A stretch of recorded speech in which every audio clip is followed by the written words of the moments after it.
I'm Tom Couser, and I want to share my faith story. The portion of the story that I want to share really begins when I'm about 50 years old. But before I do that, I probably need to give you some of the details of my life prior to that time. I grew up in a Christian home. Our family lived on the east side of Detroit. Growing up in Detroit in the 50s and 60s, it was a great place to live. We're members of St. James Lutheran Church, and my parents were very involved at St. James. The whole time I was in grade school, my dad was Sunday school superintendent. My mom was involved in the Ladies Guild, and her usual big project was the annual rummage sale. Both my parents sang in the school choir. So in addition to attending Sunday school, I also sang in the children's choir and then eventually the youth choir. Well, church was very much a part of my life. I can't say that I was very spiritual as a child. I was just kind of going through the motions, and even though I went to a Lutheran high school and attended chapel every day, it was just kind of a regimen, something that I was just kind of going to without really thinking much about it. I also wasn't much of a student in high school. People talk about being in the top 10 or top 25% of your class. Reality is I was probably in the bottom 25% of mine. So as a result, when I graduated from high school, I really didn't have any specific plans. In fact, it really didn't occur to me until the day after graduation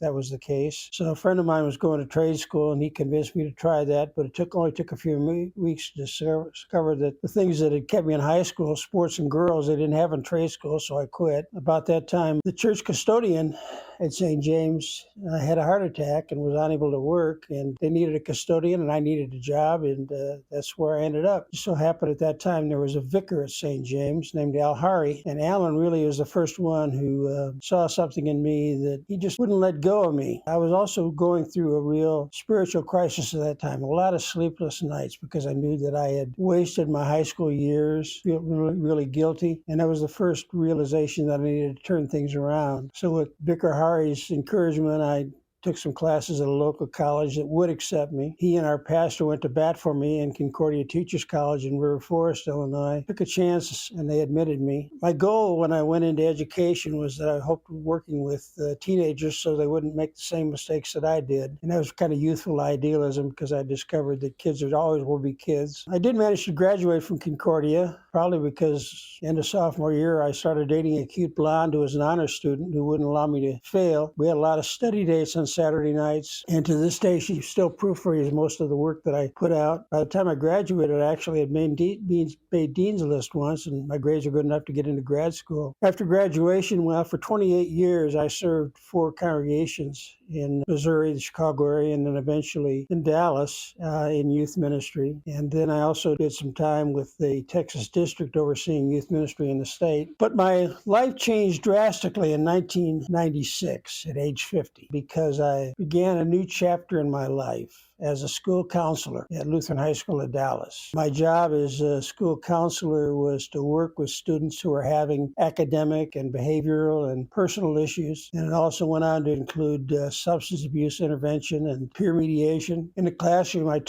first semester I taught a careers class, and then second semester I taught AP psychology and also taught some religion. And I was coaching basketball. So let's say my plate was full. So while I've been in professional ministry for a lot of years, I had to admit that my personal devotional life was pretty shallow. When you're in full-time ministry, it's real easy to become caught up in taking care of everybody else and not being taken care of yourself. And while I was telling kids to walk with the Lord, I wasn't doing a very good job myself. And on top of that, being in full-time ministry, I was a husband and a father. So prayer and devotional life were not a high priority. But in my new position as a school counselor, I soon found that if I was going to survive, I had to be spiritually strong every day. Being a parish DCE in youth ministry had an ebb and flow. But as a school counselor, I was always on my toes, and I never knew what was going to be happening next, what kind of challenges I would be facing. So in order to do that, I had to turn things around spiritually. And I got on a pattern of getting up at 5:30 in the morning and spending a good 45 minutes to an hour in devotional time and prayer time each day. And the best way for me to do that was to find a sacred spot. That became my lazy boy recliner in the family room. So I would have my devotional book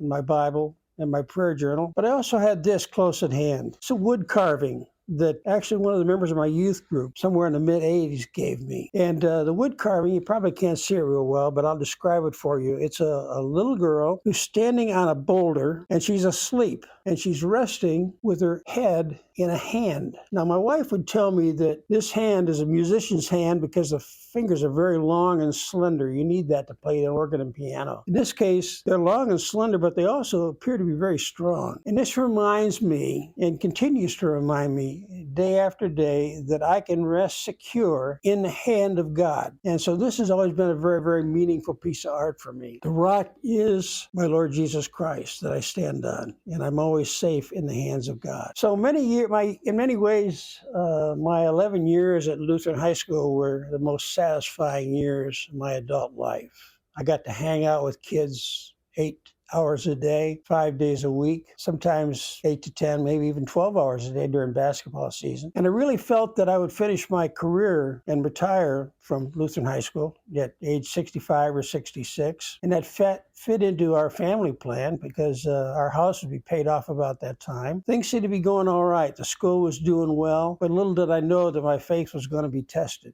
The school was growing, and actually grew from about 175 students when I started there to over 320. But things went south in 2006, and part of it was the recession, and part of it was just the environment, the competition for schools.